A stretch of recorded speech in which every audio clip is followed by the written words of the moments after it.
you had said previously, like people look at you and like they think, oh well, this guy's like had a perfect this and this, and it's like no, fuck no. Like it's like I've had such a tainted past that like I don't ever like assume anything about anybody anymore. And like that's one thing that like I did before getting sober, was I assumed a lot about people.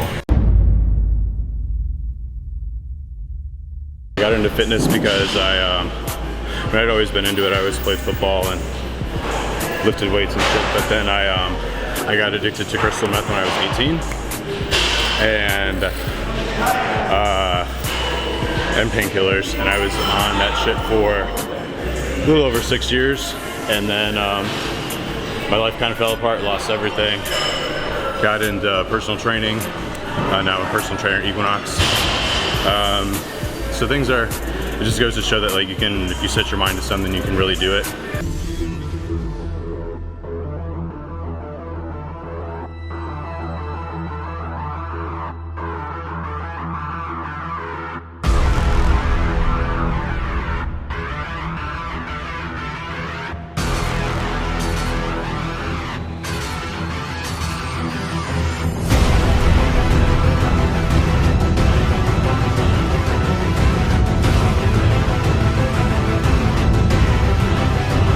What made you want to seek help or stop what you were doing? I got into drugs at a very like early age, because I was like, I mean, alcohol is a drug, so like started drinking when I was like 13, 14, and then moved into weed when I was like 16, 17, acid, ketamine, all that, PCP, all that shit when I was like 18, 19, meth too. Never did coke, cause I mean I did coke a couple times, it was really boring. Didn't really kind of transpired from that. But when I was doing meth, it was like it's kind of like time stopped, I guess. And like I could just, also like I have ADHD too, so like it kind of helped me with ADHD because I didn't have it at the time. I was like trying to figure out ways on how to like maintain.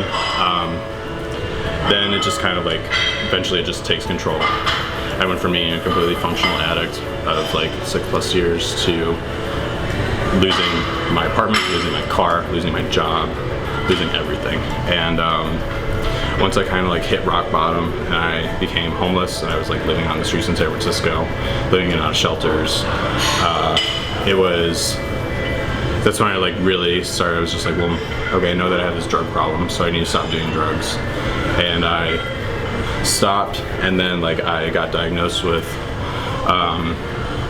different mental health disorders, and that's when I decided to like seek help. I got into a dual diagnosed program for people that have drug addiction problems and people that have mental health problems. So once I understood my mental health, then I started to like understand my drug usage a little bit more and where it stemmed from.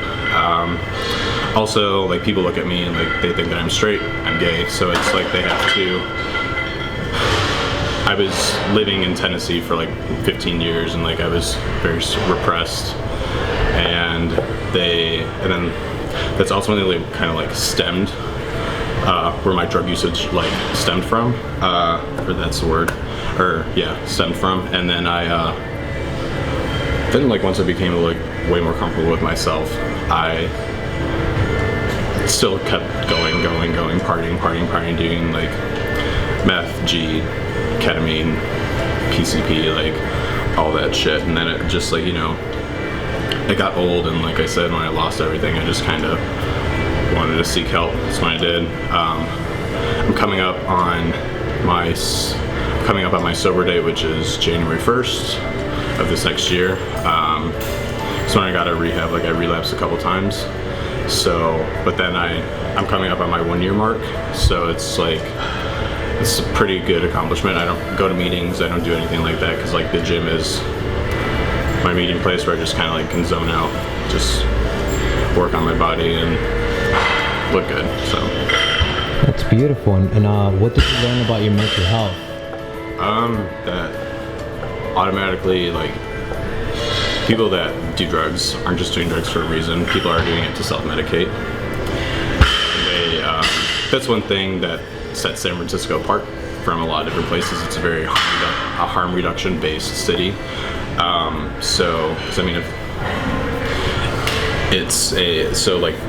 And San Francisco has a very good grasp on mental health. It's like people, like states that can't take care of mental health patients, send their patients here. And it's like because of all the funding that the city gets from the government and like all the different programs and resources that they have. And like, like once you, I have post-traumatic stress disorder and depression and ADHD, and they all kind of like intertwine together. It's interesting how that works. I guess it's like, like that's the thing with mental illness, like people can like look at you and they don't know, but then like obviously when you're acting a fool and like being crazy and being all sporadic and stuff, that's when they know. But like right now, like if I wouldn't have told you any of that, no one would ever know. So that's really beautiful. And what's something that you wish other people would do that could have made your journey a bit easier, right? Even if they didn't know you had mental health, what's something that you wish people would just do naturally? I can't really force anybody to do anything naturally. You just have to kind of like want things for yourself. Like I wanted to change, and like I said, everything, like my home, my apartment, my car, like, and like you just have to really, like, sometimes you have to like hit rock bottom in order to kind of like figure out what you want. Because like I had everything. I was making a ton of money. I was making a ton of money. At 23, 24, I was doing really well, and then like the drug usage just got in the way, and like more or less like it was when I actually stopped doing drugs so much that things kind of like my brain kind of just like rewired. And like that's the thing with meth is like your body becomes so accustomed to it when you're on it, and then when you go off of it, your brain just goes haywire. And like I was having flashbacks. I didn't necessarily know what they were. I thought I was just hallucinating, and I was really having flashbacks from PTSD. And I didn't know that until the psychiatrist at the hospital told me that. So you asked me like what I would like, what'd you say, what people wanted to change? Yeah, like what's something you wish people would walk around, you know, not necessarily thinking about everybody else, but it's like what's something that, even though I don't deal with mental health, what's something that I can practice every day that if I come in contact with somebody who does have mental health issues, that I can make their day a bit easier? Just like practicing mindfulness, like just being kind of like aware. Like things I've said today like probably shocked the hell out of you, which I'm kind of good at doing that. But it's like, and sometimes it's a huge turnoff for people, but then at the same time, like I don't really, you just asked me to be me, so I'm being me. And it's, you just always just like be aware and like never necessarily assume things, because you had said previously like people look at you and like they think, oh well, this guy's like had a perfect this and this, and it's like no, fuck no. Like I'm like, it's like I've had such a tainted past that like I don't ever like assume anything about anybody anymore. And like that's one thing that like I did before getting sober, was I assumed a lot about people, and that's when I didn't necessarily like learn that much from people. But once I stopped assuming a lot of things, that's when I started to kind of understand people a little bit more and understand like people's past, like what they've been on, and like be more accepting of like kind of like who they are, what they've done, things like that. Is there something you could tell somebody out there, because I know there's many people dealing with addictions, many. Yeah. Right? Now, what's something you wish you knew at the start of your addiction that you know now? Like, what would you tell somebody who's fighting through it, but they're saying, you know what, Ryan? This is as good as it's gonna get for me. Why should I stop?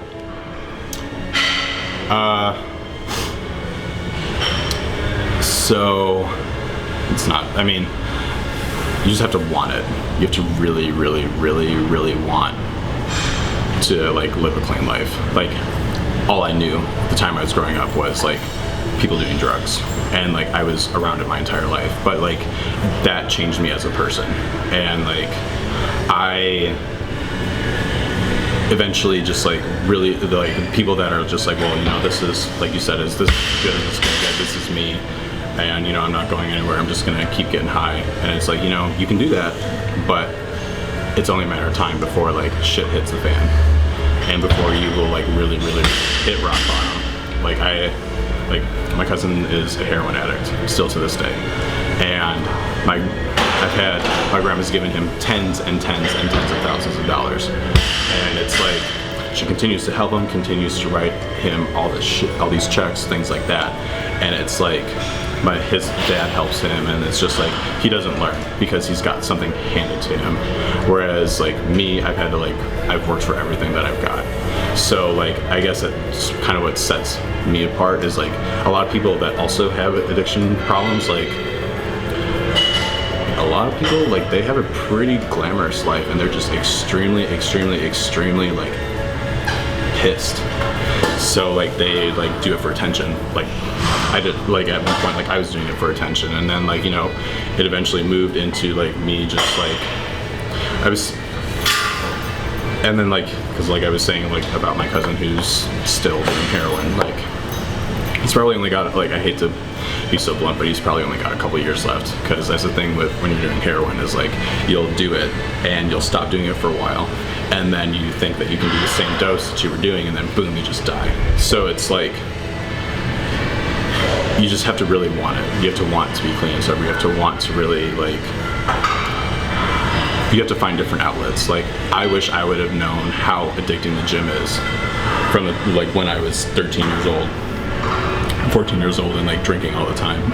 Like the gym has kind of like became my new addiction, where like, and then like it went from the gym to prepping for bodybuilding, and like I'll be doing my first show in like May of next year, so I still have, you know, a ways to go. But you know, it's just all about how much you want it. That's beautiful, man. I just want to acknowledge you and say thank you for being so open, and yeah, for sure. I'm sure there's somebody, you know, watching who's going to get motivated by this or touched by it, and I'm sure there's somebody who can relate to it. You know, I can relate to it too. You know, I've had addictions, not with drugs, but with different things, yeah. And sometimes you just get really clouded, and you gotta want to change, because it's easy to slip back into that. Exactly. And like, because like I went to meetings and I tried to do all that, like the AA, the CMA, NA, and I just was, nope. Like I couldn't really, like, I couldn't deal with it. And the times that I actually went to the meetings, I actually like ended up relapsing.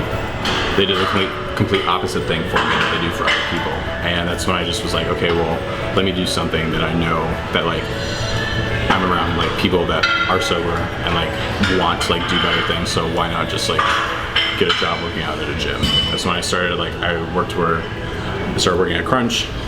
Crunch was great, but then Equinox became kind of like Equinox just like kind of like fell into my lap. I applied for the position. I got a job. I got an interview like that day. Like, boom, it was just like things just like moved so quickly, and it's just like being around people, like, and completely like changing like the people that you were around before. That's what also was like my biggest thing, was like because I could go back and like still hang out with people that I used to tweak with and have like crazy sex with, but you know, I'm not going to do that, because it's like I would be endangering myself, and like I just am a little bit more mindful about it now. So beautiful. And the last thing, any big goals for 2017? Just get jacked.